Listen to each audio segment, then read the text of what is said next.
Shalom. Puji Tuhan. Tetap semangat. Haleluya. Ya, kita bertemu lagi di dalam kasih Tuhan kita Yesus Kristus. Haleluya.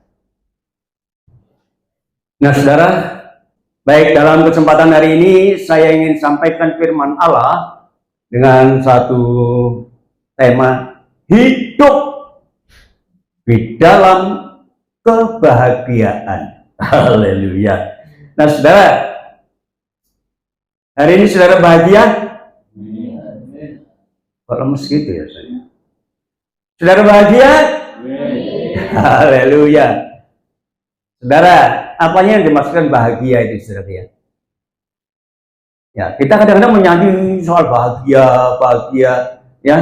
Nah, bahagia itu berkenaan dengan emosi, kejiwaan kita. Ya, artinya kita mengalami senang di hati. Ya, itu kelihatan loh. Kalau orang senang kelihatan pasti senyum-senyum aja itu. Ya, senang di hati. Ada satu kepuasan. Ya, puas itu rasa kayaknya apa ya? Tidak ada yang kekurangan di dalam batinnya, ya, nyaman ongguan kocak ngereng Madura. Ini Ibu Gembala paling tidak senang kalau saya ngomong Madura itu, ya, paling tidak senang. Padahal saya sudah pesan online pakaian Madura, Sakera, komplit nanti untuk pasca. Ya, tadi saya tak tunjukkan sama Pak Teddy itu, nanti saingan sama saya gitu. Ya, saya tunjukkan, saya pesen online, ya, pakaian Sakera, ya, karena nanti di pasca itu nanti hamba-hamba Tuhan harus pakai pakaian daerah semua, ya. Nah, saya milih bukan Jawa. Kalau Jawa itu terlalu emes gitu ya. Tapi kalau Sakera, aduh, udah derma karena bocang betul. Ya. Jadi saudara-saudara, bahagia itu dalam arti apa ya? Sukacita, rasa tenang di hati, nyaman di hati, gembira. Walaupun mungkin tidak secara nyata harus teriak-teriak, tapi di dalam hati itu legowo gitu loh. Ya, bahagia, ya, dalam kesejahteraan. Oh, wow. Ya, saudaraku, semua orang pasti ingin menikmati bahagia. Ya, tidak ada seorang pun yang tidak ingin senang di hati. Tapi pada kenyataannya, apa yang terjadi dalam hidup manusia itu seringkali berlawanan. Cemas ada di hati ini, dongkol, nggak ada wajah yang apa ya, bahasa Jawanya itu semerengah, itu nggak ada. Cemberut aja. Begitu ketemu, sudah kelihatan nyata ya, bahwa hatinya sedang mengalami satu persoalan, satu masalah, dan itu kebanyakan dialami oleh semua orang. Tidak ada seorang pun sebenarnya tidak yang mengingini hal itu terjadi. Semua ingin bahagia, ya. Tapi pada kenyataannya yang tidak bahagia itu menjadi pengalaman hidup orang. Saya tidak tahu hari ini saudara datang dalam kondisi bahagia atau enggak. Walaupun saya tadi bertanya, saudara bahagia? Haleluya. Tapi benar enggak bahagia? Ini serius, saudara. Pada kenyataannya, tidak ada semua orang yang bisa menikmati kebahagiaan. Jangankan orang yang di luar Tuhan, malah orang di luar Tuhan itu banyak senangnya daripada orang Kristen. Ya. Nah, setelah apakah Anda ada jalan keluar? Ada. Untuk bisa menanggulangi kecemasan, kesusahan, kesedihan, kekhawatiran, dan lain sebagainya, ada jalan keluarnya, tetapi bukan dengan cara duniawi. Kalau dengan cara duniawi, sebentar kembali lagi, ya, sebentar kembali lagi. Habis sumpek, tambah nemen sumpeknya. Kenyataannya seperti itu. Karena di dalam dunia ini tidak ada satupun yang tidak ada sesuatu yang sangat menyenangkan secara terus menerus, tidak ada. Silih berganti. Orang duniawi bisa mencari kesenangan. Ada duit, hati senang. Bagaimana dengan saudara ada duit? Ayo, nggak dipamerkan om. Ya, saudara, dengan cara duniawi dapat pekerjaan yang mapan, punya tingkat pendidikan yang tinggi, sudah senang. Ya, pekerjaan yang sesuai, bukan hanya sekedar pembantu rumah tangga, ya, saudara, itu duniawi, ya. Tetapi yang di dalam Tuhan seharusnya tidak demikian. Kenapa? Yang terjadi itu bukan secara kebetulan, saudara. Apa yang kita alami itu susah maupun senang, itu bukan kebetulan. Tapi ada hal yang sangat luar biasa, saudaraku, untuk membawa kita hidup lebih dekat kepada Tuhan. Ya, baik, kita membaca dalam 1 Timotius pasalnya yang keempat, ya, ayatnya yang keempat.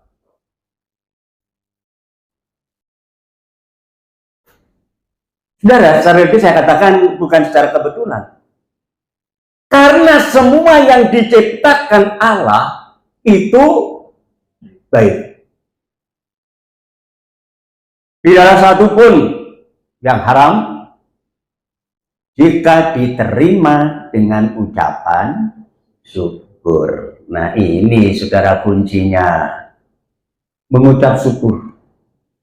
Ya, tidak ada sesuatu pun yang diberikan oleh Allah kepada kita ini akan mendatangkan sial terhadap hidup kita. Karena Allah dari awal mula menciptakan langit dan bumi, maka dilihat oleh Allah bahwa semua itu baik. Tidak ada yang perlu disisihkan. Ya, asal kita menerimanya dengan ucapan syukur.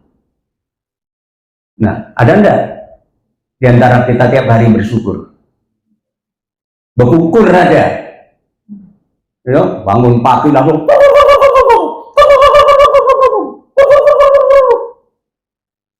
ya kan? Bisa enggak? Bangun pagi kemudian mengucap syukur, matur nuwun Tuhan. Ya. Haleluya. Saudara, di dalam Matius kita membaca, ya, ayat 36 sampai 37.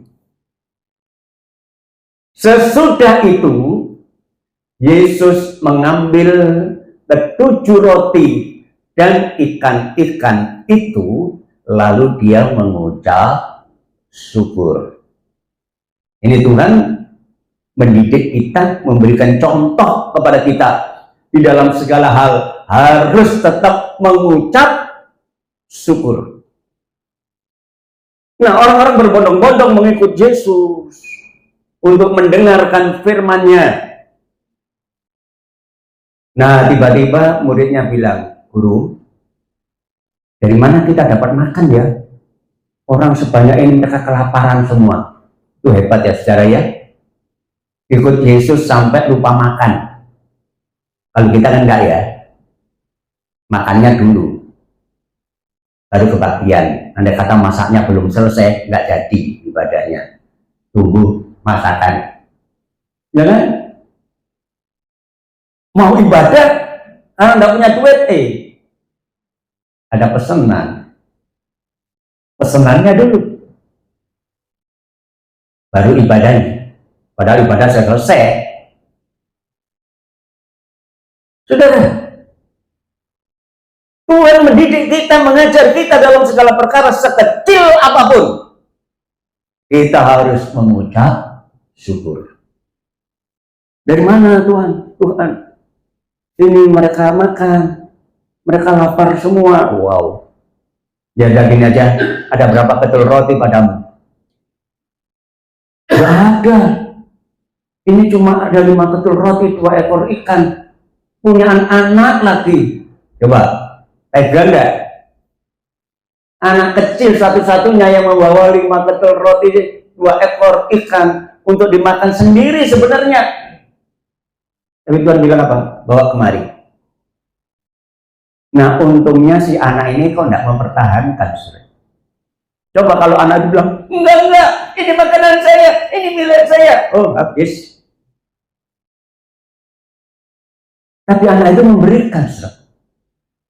Ini Tuhan, 5 ketul roti, 2 ekor ikan milik anak kecil itu. Dan apa yang dikerjakan Tuhan?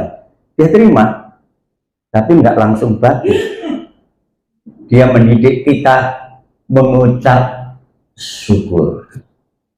Ya, sedikit saja mengucap syukur, apalagi banyak. Waduh, syukurnya tambah banyak ya. Ayo, sudah dapat berkat sedikit mengucap syukur atau malah bersungut-sungut? Saudara, kalau kita ingin bahagia, pertama harus mengucap syukur. Ya. Nah, dikatakan kemudian setelah mengucap syukur, ia memecah-mecahkan roti yang sedikit tadi dan memberikan kepada murid-muridnya, lalu murid-muridnya pun memberikannya pula kepada orang banyak. Padahal itu orangnya 4.000 orang. Itu laki-laki saja. Ya, dan apa yang terjadi, saudaraku?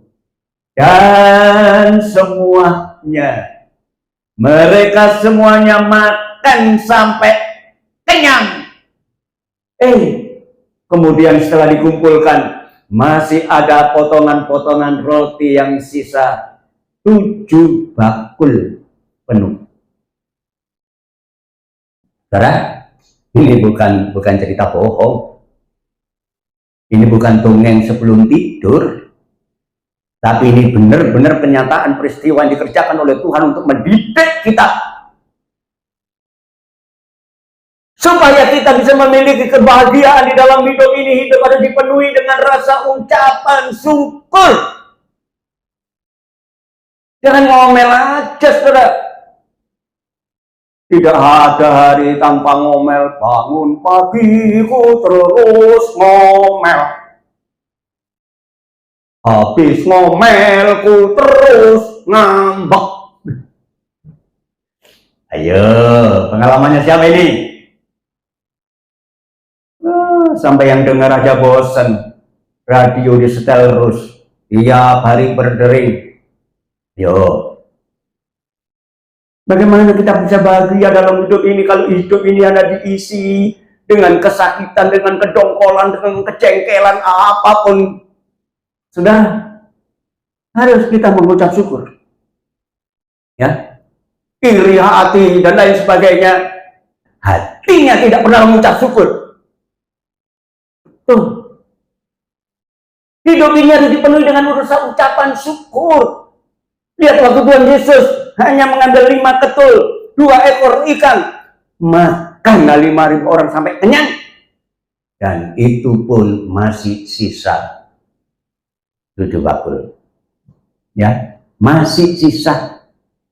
Saudara, itu betapa indahnya ucapan syukur. Memang enggak gampang ya. Karena pengalaman hidup manusia itu terus membawa kepada satu kehidupan yang selalu ketegangan, ya, selalu kemurungan dan lain sebagainya. Bagaimana? Belum nanti adanya sakit, penyakit, belum adanya saudara. Padahal sebenarnya sekali lagi Tuhan tidak pernah menciptakan yang tidak baik terhadap manusia ciptaannya. Hanya pilihan manusia itu sendiri. Kenapa Adam dan Hawa jadi susah, jadi berpeluh, baru makan rezekinya? Karena dia tidak mengucap syukur, tidak nurut firman Allah. Sudah dikasih tahu jangan kau makan buah ini, tidak mengucap syukur malah dimakannya. Karena nuruti hawa nafsunya yang dikendalikan oleh syaitan. Saudara, ucapan syukur itu penting sekali dalam hidup kita ini, ya. Baik, dalam Ibrani pasal 13 ayatnya yang ke-15. Dikatakan di sana, sebab itu marilah kita oleh Dia senantiasa mempersembahkan korban syukur kepada siapa? Kepada Allah, yaitu ucapan bibir yang memuliakan namanya. Jadi jelas ya, bibir ini penting, bukan untuk sembarang kita mengecap, ya. Dan wajib berkecap-kecap itu hati-hati. Ayo tetap mengucap syukur. Jangan gerutu aja, saudara. Ya, lihat kondisinya begini, menggerutu. Ini menggerutu. Satu saat ada keong. Ya, kenal keong kan? Ya, keong. Udah jalan, merambat-merambat. Melihat ada burung yang bagus, indah sekali, saudara. Dia mulai menyesal, si keong ini. Ya, dia mulai menyesal. Allah pilih kasih. Kenapa burung itu dihiasi sedemikian rupa indahnya sampai dia mekot-mekot gini di depan keong ini? Ya, keong ini rasa begitu sedih, saudara. Ya, coba burung itu bisa makan, nujuk sana, nujuk sini, biar dia goyang tinggi dengan bulunya yang indah. Kecewa si keong ini. Ya, rasanya Allah pilih kasih terhadap dia. Tapi nggak lama ada burung elang nyamber. Ya, begitu burung ini nyamber mau makan keduanya, si keong ini masuk ke tempurungnya, celup. Si burung itu yang digondol di bawah. Begitu keong keluar, dia sadar. Dia akhirnya menyesal. Kenapa dia menggerutu? Coba kalau dia tidak punya tempurung, ya, walaupun tempurung kelihatannya memberi beban pada jalannya, dia merangkak begitu rupa, tapi ternyata apa yang diberikan Tuhan kepadanya itu baik. Lihat burung itu, walaupun indah, akhirnya dimakan oleh elang. Saudara, ini renungan yang bagus sekali. Aku sejak beberapa tahun bajuku tidak ganti-ganti. Untung masih pakai baju. Ya kan? Gak punya kalung. Nah, itu hiasan sementara, saudaraku. Sekali lagi mari di dalam segala perkara dikatakan kita mengucap syukur dengan bibir kita. Bibir kita memuji-muji Allah. Sekali lagi tidak gampang loh. Tidak semua orang Kristen bisa melakukan ini. Ya, tapi mari kita belajar dari Tuhan pada saat hari ini. Ya, kalau kita ingin bahagia dalam hidup kita, kita mengucap syukur dalam segala hal. Ya, di dalam Roma pasal 14 ayatnya yang ke-6. Siapa yang berpegang kepada satu hari yang tertentu, ia melakukannya untuk Tuhan. Hari ini aku bisa bangun pagi. Hariku adalah untuk Tuhan. Ya. Dan siapa makan, ia melakukannya untuk Tuhan. Kenapa? Tuhan sudah memberikan kita makan, kita mengucap syukur, saudaraku. Karena banyak orang yang tidak bisa menikmati makanan. Ya. Seringkali terjadi juga banyak orang, saya lihat juga, banyak peminta-minta. Ya, kemarin waktu di pasar, kok kepingin tahu campur saya beli, saudara ya. Bulan pinggir jalan. Ada datang orang, Pak, tidak lama saya buka dompet saya kasih dia. Dia berterima kasih begitu rupa. Sudah banyak orang yang tidak bisa menikmati kebahagiaan. Ya, jadi saudara-saudara, siapa yang makan? Loh, kita patut matur nuwun loh. masih bisa makan. Ya, banyak orang ada makanan nggak bisa makan. Entah itu mananya yang sakit mulutnya atau perutnya. Tapi kalau kita masih bisa makan, kita bersyukur. Kita makan untuk Tuhan, karena Tuhan, dan kita patut bersyukur. Kita melakukan semuanya itu untuk Tuhan, sebab Ia mengucap syukur. Orang yang bisa sedemikian karena hidupnya selalu ditandai dengan ucapan syukur. Dan siapa yang tidak makan, ia melakukannya untuk Tuhan. Ya, dan ia juga mengucap syukur kepada Allah. Ayo, ada beras langsung mengucap syukur. Maturmu Tuhan. Begitu tidak ada beras, ayo mengucap apa? Sekali lagi tidak gampang, saudara. Karena Om Ali panjang khotbah, mengucap syukur. Ayo coba suruh melakukan. Saya belajar juga mencoba untuk mengucap syukur dalam segala perkara. Ya, benar, saudara. Ya, hari apa tuh? Oh iya, kemarin. Ada orang tanya sama saya, Bapak umur berapakah? Saya masih muda kok. Iya, berapa Pak? Saya sudah 76. Oh, udah tua ya Pak? Belum. Ya, belum tua. Cuma tambah umur saja. Ya. Sudah. Kalau kita bisa bertahan hidup sampai sekarang itu karena Tuhan. Banyak orang yang masih muda-muda itu sudah mati. Sebab itu hidup jangan sembrono di dalam Tuhan. Harus hidup ditandai dengan ucapan syukur. Bukan berarti kita luput dari namanya sakit penyakit. Sakit penyakit itu ada. Itu untuk menyadarkan kita bahwa hidup kita ini tidak berkuasa kecuali Tuhan. Kalau kita ngerti rahasia ini, betapa luar biasanya hidup kita sebagai orang Kristen, saudara. Ya, bukan berarti enggak. Saya punya sakit yang kaki ini, ya, tapi puji Tuhan, orang bilang, tapi puji Tuhan Bapak, kok masih bisa jalan? Puji Tuhan. Benar, bisa jalan ini sudah kemurahan Tuhan. Saya pagi-pagi muter dari sini sampai Mitra, ini, maaf. Terus kemarin saya sempat berhenti tertegun, saudara. Persis di sebelahnya Mitra ada tanah kosong dijual.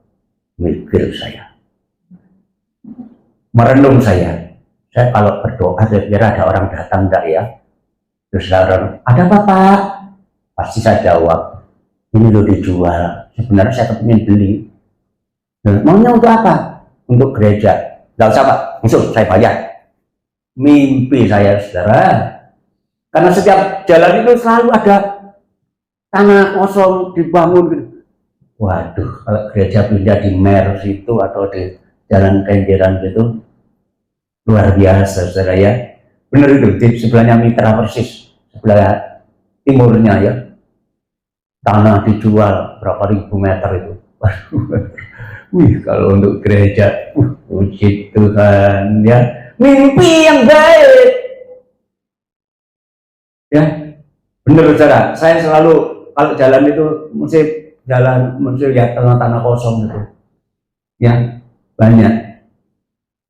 Jadi saudara, ya, tapi tetap bersyukur.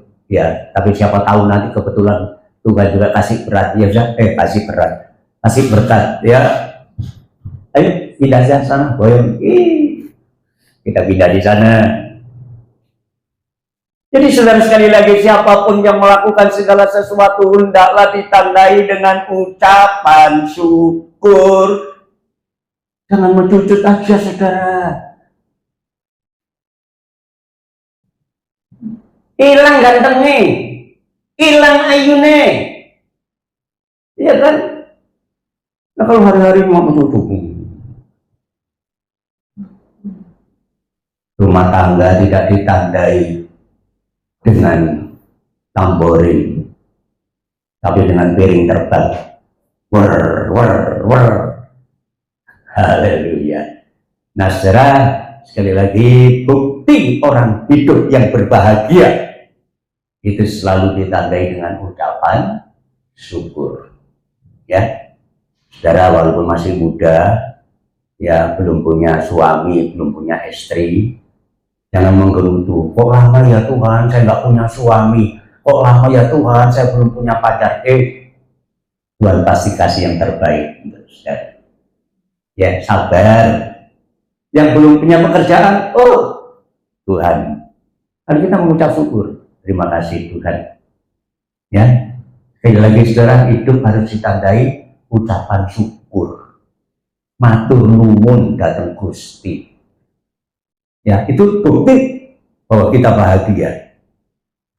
1 Tesalonika pasal 5 ayat yang ke-18 dikatakan di sana, mengucap syukurlah di dalam apa? Ayo. Mengucap syukurlah di dalam segala hal, dalam segala perkara, senang atau susah, senang atau senang. Ayo, mengucap syukur. Enak, pendeta ngomong. Gitu? Enak pendeta kalau bicara. Saudara, memang. Tapi saya mengutip dari firman Allah lalu ini, ya, sehingga menjadi keharusan bagi kita, baik saudara, baik saya, untuk tetap mengucap syukur di dalam segala hal, sebab itulah yang dikehendaki Allah di dalam Kristus Yesus bagi kamu. Allah ingin kita tetap mengucap syukur, saudaraku. Dan sekali lagi, bukti kebahagiaan hidup itu adalah kalau ditandai dengan ucapan syukur. Nah, sekarang masalahnya, bagaimana kita bisa menikmati kebahagiaan itu sehingga kita bisa mengucap syukur? Bagaimana caranya? Ya, saudara, dalam Mazmur pasal 1 ayat 1 sampai 3, di situ dikatakan, berbahagialah, berbahagialah, sehingga kita bisa mengucap syukur nanti. Berbahagialah orang yang tidak berjalan menurut nasihat orang fasik, yang tidak berdiri di jalan orang berdosa, dan yang tidak duduk dalam kumpulan pencemooh. Berbahagialah. Awal saya ditulis berbahagialah orang yang semacam ini, ya. Tetapi yang kesukaannya, kesenangannya, kegemarannya ialah firman Tuhan. Dan yang merenungkan firman itu siang dan malam. Wah, ini orang Kristen yang begini, yang jempolan. Ya, ke gereja tidak hanya cukup mendengar saja, menjadi pendengar yang baik, tapi kita di sini merenungkan. Dan selanjutnya dari perenungan itu kita praktek firman Allah. Ya, dan dikatakan di sana, maka ia seperti pohon yang ditanam di tepi aliran air,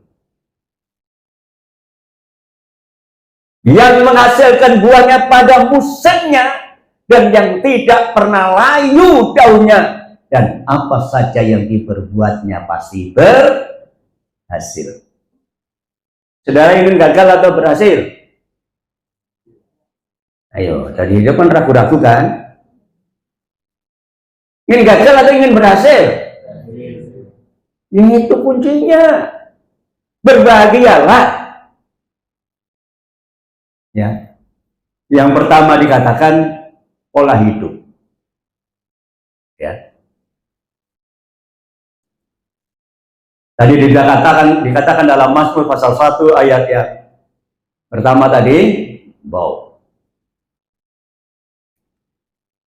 berbahagialah orang yang tidak berjalan menurut nasihat orang fasik, yang tidak berdiri di jalan orang berdosa, dan yang tidak duduk dalam kumpulan pencemooh. Jadi saudara, yang pertama kalau kita ingin berbahagia, kita harus jaga pola hidup kita. Memang kita tidak hidup sendiri di dunia ini, ya. Kita hidup bergaul dengan masyarakat, dengan berbagai macam karakter, dengan berbagai macam budaya, dengan berbagai macam hobi. Nah, itu mempengaruhi hidup kita, saudara. Ya. Tapi kita harus menjaga pola hidup kita, identitas kita sebagai orang yang percaya harus kita pertahankan. Ya, karena lingkungan dengan berbagai kebiasaannya itu bisa mempengaruhi kita. Ayo coba bayangkan kalau kita sering kumpul sama orang yang kelakuannya tidak bagus. Lama-lama kita ketularan, saudara. Lama-lama kita ikut, ya. Dan memang firman Allah pernah mengatakan dalam Amsal pasal 4 ayat yang ke-23, jagalah hatimu dengan penuh kewaspadaan, karena disitulah sumbernya, disitulah terpancarnya kehidupan. Ya, jadi saudara, jaga hati. Jadi walaupun kita bukan berarti tidak boleh bergaul dengan orang lain, ya. Kita bergaul dengan teman sekerja saja, sudah kita kadang-kadang berbeda karakter. Tapi kemudian, ayo kita jaga pola hidup kita, menunjukkan bahwa kita adalah orang-orang yang percaya, orang-orang yang sudah diberkati Tuhan. Hidup yang selalu ditandai dengan ucapan syukur. Jangan kalau teman-teman kerjanya ngomel, kita ikut ngomel. Ya, ayo tunjukkan perbedaan. Sehingga kerja itu nggak loncat-loncat. Sehari kerja di sini, besok tidak betah, kerja di tempat lain, tidak betah lagi. Saudara, bertahan. Ya, haleluya. Ya, jadi tadi dikatakan Mazmur pasal 1 tadi, ya. Nah, kita berlanjut di Mazmur pasal 25. Ayat 12. Siapakah orang yang takut akan Tuhan? Kepadanya Tuhan menunjukkan jalan yang harus dipilihnya. Ya, kalau kita takut sama Tuhan, Tuhan pasti menunjukkan jalan. Ya, Tuhan akan atur langkah kita, kemana kita seharusnya, apa yang harus kita lakukan, seperti itu, seperti ini. Tidak menuruti hawa nafsu kita sendiri, saudara. Ya, berbeda kalau kita takut akan Tuhan dan kita menyerahkan hidup kita kepada Tuhan. Saya yakin Tuhan pasti arahkan langkah-langkah perjalanan hidup kita yang menjadikan kita orang-orang yang menjadi berkat bagi orang lain. Beda, saudara ya. Dan dikatakan, ya, orang itu sendiri akan menetap dalam kebahagiaan. Menetap itu artinya apa? Tinggal dalam kebahagiaan. Dan justru anak cucunya akan mewarisi berkat. Ayo, ini anak cucu kita diberkati. Kita mulai dari hidup kita, saudara. Takut akan Tuhan. Ya. Jadi orang yang bisa mengucap syukur itu adalah orang yang berbahagia. Dan dari mana caranya kita memiliki hidup bahagia? Salah satunya kita, pola hidup kita ini harus kita tata menjadi satu kehidupan yang takut akan Tuhan. Haleluya. Ya, jadi pola hidup kita. Yang kedua adalah kita merenungkan firman. Mazmur pasal 1 ayat 2 tadi dikatakan di sana. Tetapi yang kesukaannya, siapa yang berbahagia? Orang yang mendengar firman Allah dan yang kesukaannya ialah firman Tuhan. Tidak suka baca saja, tapi merenungkan Taurat itu siang dan malam. Artinya apa, saudaraku? Bahwa firman Allah itu menjadi gaya hidup kita. Ya, mencerminkan firman. Karena apa? Firman Allah itu menjadi bahan perenungan tiap hari. Siang dan malam selalu merenungkan firman Allah. Apa yang dikerjakan selalu disesuaikan dengan firman Allah. Apa yang diomongkan selalu sesuai dengan firman Allah.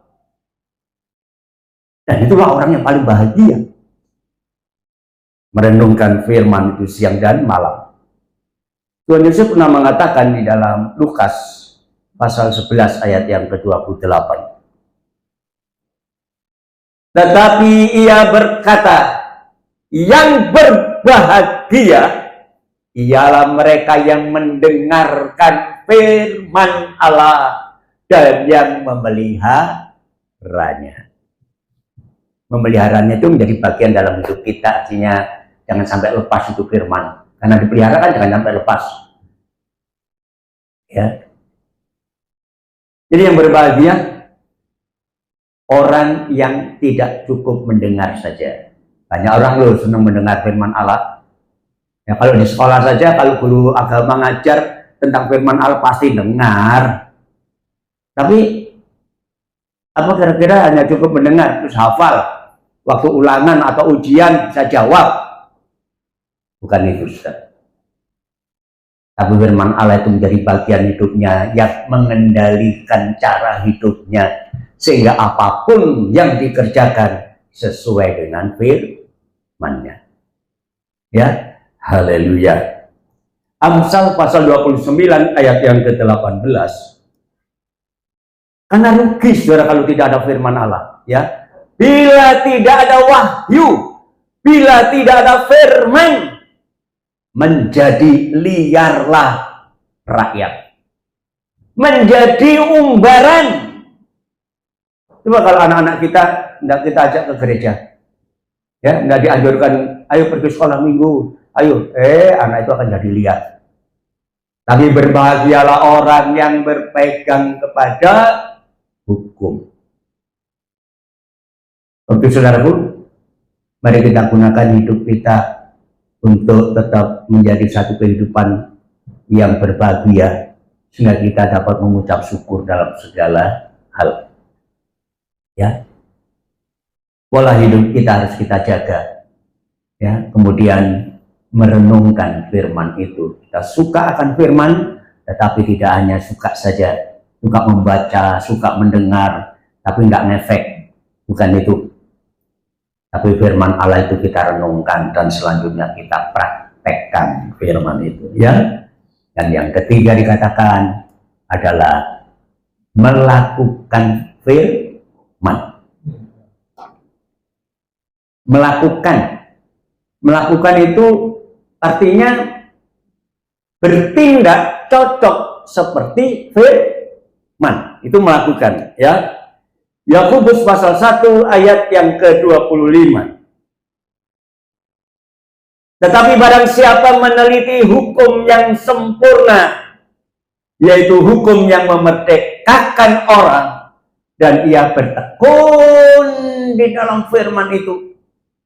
Jadi bukan hanya mendengar untuk melupakannya, ya, mlebu kuping tengen, metu kuping kiwa. Masuk keluar kiri, keluar telinga kanan. Nggak begitu, saudara. Jadi tidak hanya mendengar untuk melupakannya, tetapi sungguh-sungguh melakukannya, maka ia akan berbahagia oleh perbuatannya. Jelas ya? Sesuai dengan Mazmur tadi, 3 hal yang harus kita lakukan. Pertama, pola hidup kita harus kita jaga. Kedua, kita merenungkan firman. Dan ketiga, kita melakukan firman, praktek firman Allah. Sehingga kita menjadi orang berbahagia. Dan kalau kita berbahagia, hidup ini selalu ditandai dengan ucapan syukur. Haleluya. Nah, saudaraku, Yosua pasal 1 ayat 8 dikatakan di sana, Janganlah engkau lupa. Jangan lupa, ya. Orang lupa itu rugi, saudara. Ya, yang gampang lupa itu, ya. Ya maklumlah kalau orang tua ya, rodok pikun. Kemarin saya lihat ada postingan YouTube itu, orang tua umur 100 lebih, ya, ditanya pertanyaan-pertanyaan, semua hafal dia. Anaknya berapa? Sekian. Cucunya berapa? Sekian. Luar biasa. Ya. Tapi satu hal Tuhan inginkan kita, jangan engkau lupa untuk memperkatakan Taurat ini. Ngomong, bukan berarti khotbah ya. Tapi omongannya itu cocok persis dengan firman Allah. Nggak bertentangan. Banyak orang ngomongnya kayak cocok dengan firman Allah, ya. Apa yang didengar langsung dibuang begitu saja, ya. Jangan lupa memperkatakan kitab Taurat ini. Jadi omongan kita itu persis. Nah, bagaimana kita bisa ngomong persis seperti firman Allah kalau kita tidak pernah mendengar firman Allah? Sebab itu yang rajin ibadah, dengar firman Allah dan kemudian mulai praktek, berbahagia. Janganlah engkau lupa memperkatakan kitab Taurat ini, tetapi juga merenungkan itu siang dan malam. Wow. Tidak hanya pintar ngomong, pendeta atau pintar khotbah, sudah nggak usah dipertanyakan lagi. Namanya pendeta. Harus pintar khotbah, saudara. Kalau pendeta nggak bisa khotbah ya percuma kan. Tapi tidak hanya pintar khotbah, jangan hanya bisa menyampaikan firman Allah saja, memperkatakan kitab Taurat ini, tapi renungkan itu siang dan malam, dan selanjutnya supaya engkau bertindak hati-hati sesuai dengan segala apa yang tertulis di dalamnya. Hidupnya cocok dengan firman Allah, sebab dengan demikian perjalananmu akan berhasil dan engkau akan beruntung. Sudah, tak banyak omong, saudara. Firman Allah mengatakan demikian. Kalau kita ingin berbahagia, hidup kita berhasil dan beruntung. Berhasil tuh nggak beruntung percuma, ya kan? Kalau ada orang jualan, woi, semua sepi, dia sendiri yang laris. Puji Tuhan, aku berhasil daganganku, tapi nggak untung. Percuma, ya kan? Oh, semua tidak punya kerjaan, kita sendiri yang punya kerjaan, tapi tidak menguntungkan, buat apa? Tapi di dalam Tuhan ada janji hidup yang diberkati, berhasil dan beruntung. Dan itu diawali dari pola hidup kita, penghargaan kita terhadap firman Allah dan praktek terhadap firman Allah. Itu kunci yang luar biasa. Saudara, firman Allah ini bukan hanya untuk saudara saja, tetapi juga untuk saya. Ya, betul saudara. Ya, untuk saya tidak hanya bisa ngomong menyampaikan begitu saja. Ya, saya tidak perlu ada ujian seperti di sekolah. Ya, dengar firman Allah. Ayo bareng-bareng praktek firman Allah. Ya, kita renungkan. Mari pola hidup kita jaga. Kita sesuaikan dengan firman Allah dan mulai kita merenungkan itu siang dan malam. Memelihara firman itu artinya firman Allah itu menjadi bagian dalam hidup kita, yang mengendalikan langkah hidup kita, sehingga kita melangkah itu tidak bersalah, tapi benar-benar cocok dengan firman Allah, ya. Maka dikatakan perbuatanmu akan berhasil dan engkau akan beruntung 2 kali lipat. Amin. Berhasil dan beruntung. Saudara mau? Mau apa mau? Berhasil dan beruntung. Haleluya, amin. Ya, Tuhan memberkati kita semua hari ini.